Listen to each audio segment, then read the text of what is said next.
सब क्या हो रहा है?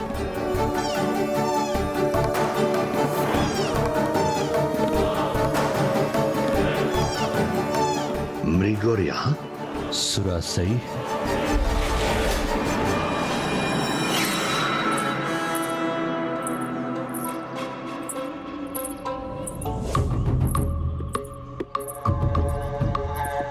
प्रणाम गुरुदेव। गुरुदेव, ये लीजिए जल। मेरी प्यास तो तुम्हारी सफलता से ही बुझ गई। तुमने श्रेष्ठतम आसुरी माया का रूप लेकर मुझे आनंदित कर दिया। ऐसी माया जिसे मैं भी नहीं पहचान सका। जल की धारा, रात्रि का दिन बनना, अद्भुत, सर्वथा अद्भुत है ये। गुरुदेव, ये सब तो आपके प्रशिक्षण का ही परिणाम है। सुरा सही, यदि मैं तुम्हारा गुरु तुम्हें पहचानने में असमर्थ रहा तो फिर तुम्हें कोई भी नहीं पहचान सकेगा। इसलिए इस मायावी कौशल की पराकाष्ठा को छूने के पुरस्कार स्वरूप तुम्हें नया नाम देता हूं मैं, आसुरी माया। आसुरी माया, आसुरी माया। गुरुवर, आसुरी माया की प्यास तो तब तक नहीं बुझेगी जब तक वो अपने प्रतिशोध की अग्नि को शांत नहीं कर लेती। मुझे आपके अगले आदेश की प्रतीक्षा है। अब तुम्हें उस आसुरी वंश को जन्म देना है। ऐसी संतान के लिए तैयार हो जिसके स्वरूप के आगे सभी पद मुरझा जाए। ऐसी संतान जिसकी दहाड़ के आगे सहस्त्र सिंहों की दहाड़ भी शून्य लगे। ऐसी संतान जिसके आगे सहस्त्र गजों का बल भी व्यर्थ हो जाए।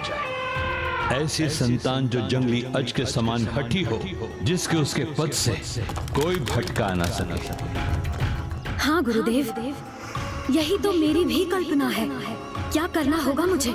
महान ऋषि जिन्होंने तप से अपार तपो शक्ति अर्जित की हो, वही तुम्हें ऐसी संतान दे सकते हैं। कौन है ये ऋषि?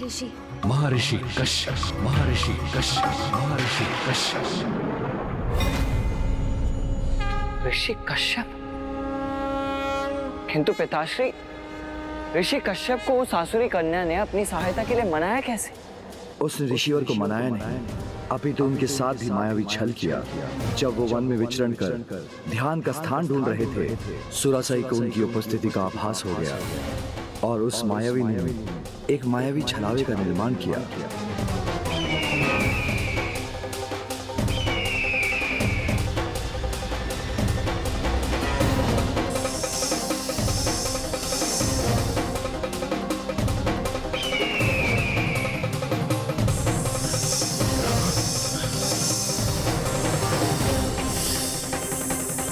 ये सुरासई के लिए उचित अवसर था जब उसने अपनी माया से ऋषिवर को अपने मायावी आश्रम की ओर आकर्षित किया।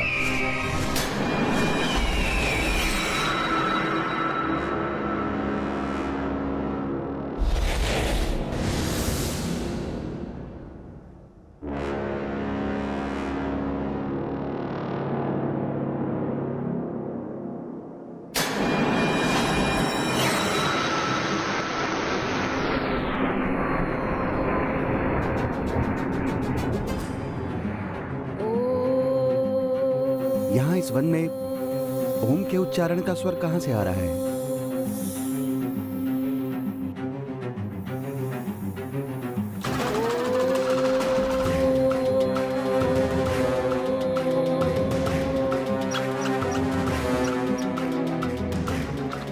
अद्भुत, दिव्य, अति सुंदर।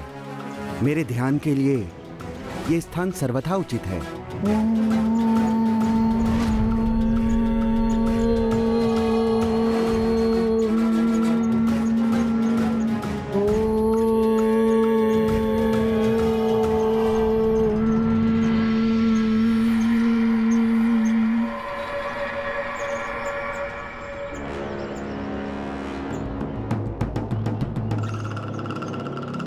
हे ऋषिवर, स्वागत है। आपके आगमन से मेरी सभी प्रार्थनाएं आज पूर्ण हो गईं। आप जैसे महान दिव्य महर्षि की सेवा करने की इच्छा आज पूर्ण हो गई। देवी, आपके आश्रम की स्वच्छता एवं शांति देखकर हम अत्यधिक प्रभावित हुए हैं। इस तपस्विनी के पास इस आश्रम की देखरेख के सिवाय और कार्य ही क्या है प्रभु। मेरी तो एक ही इच्छा थी ऋषिवर, कि किसी दिन दिव्य ऋषि मेरे इस आश्रम का लाभ उठाएं। अब आप कृपा कर मेरे इस आश्रम को अपना लीजिए गुरुदेव। आइए गुरुदेव, स्थान ग्रहण करें।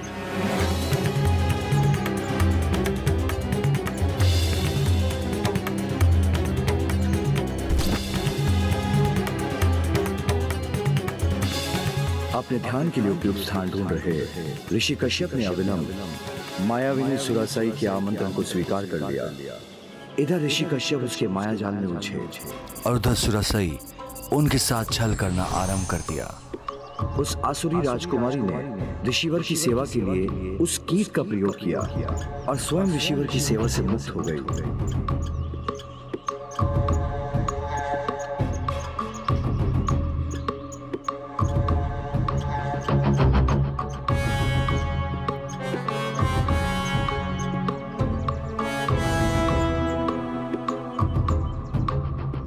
और फिर एक दिन ऋषिवर के नेत्र खुले।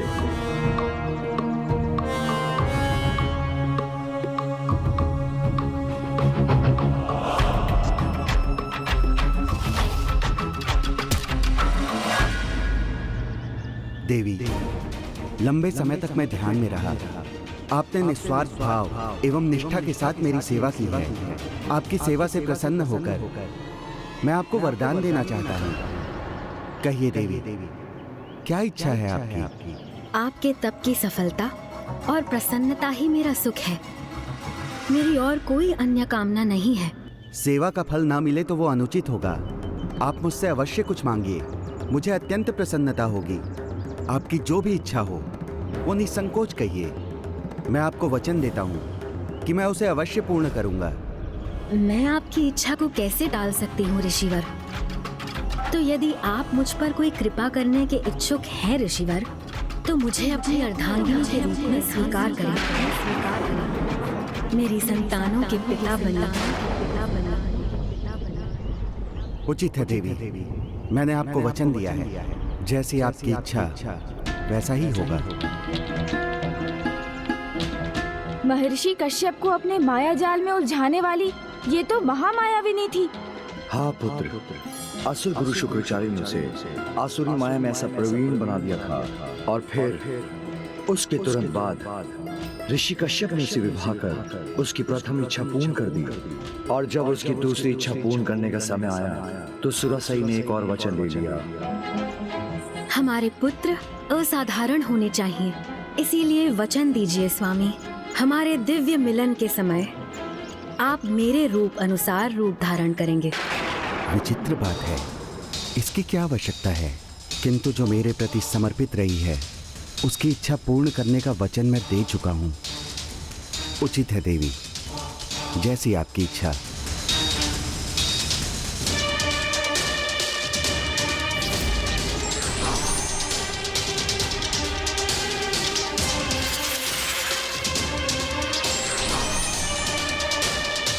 ऐसी संतान के लिए तैयार हो जिसके स्वरूप के आगे सभी पद मुरझा जाए।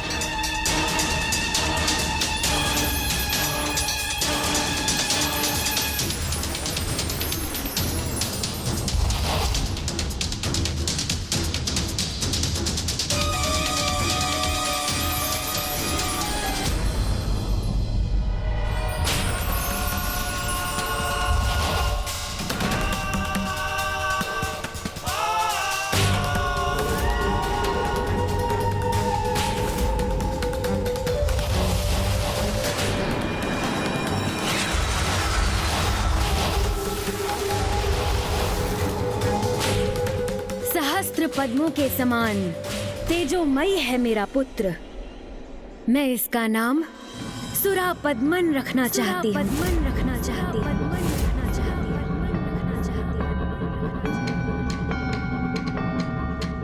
ऐसी संतान जिसकी दहाड़ के आगे सहस्त्र सिंहों की दहाड़ भी शून्य लगे। अब इसने सिंहनी का रूप क्यों धारण किया?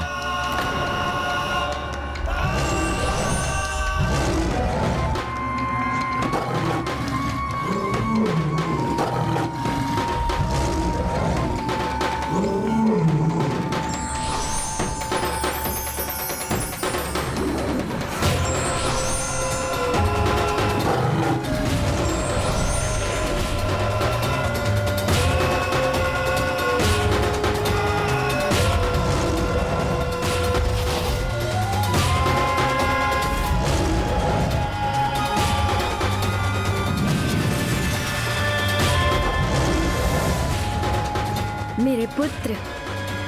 सिंह का मुख है तुम्हारा, इसीलिए तुम्हारा नाम होगा सिंहमुखन, और ये तुम्हारी सेना होगी। मेरा संशय बढ़ता जा रहा है। ये इतने असाधारण पुत्र और उनकी सेनाओं को क्यों उत्पन्न कर रही है?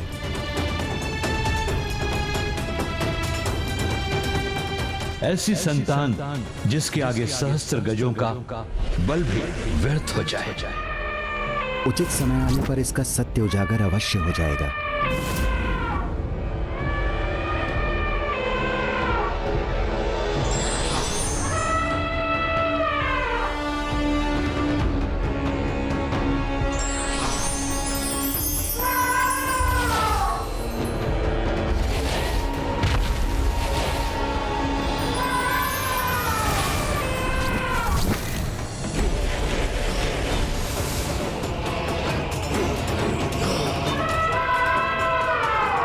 गज शीशधारी गजमुखन हो तुम पुत्र, और ये तुम्हारी गज सेना।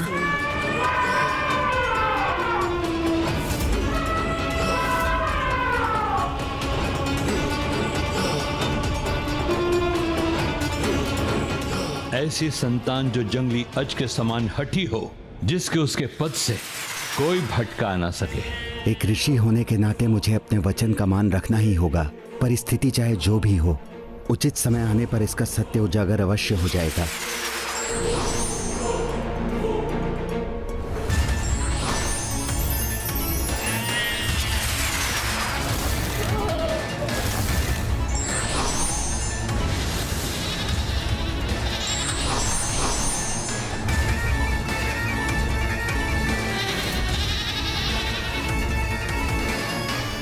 पुत्री अजमुखी, सिंहमुखन, गजमुखन, सुरापद्मन,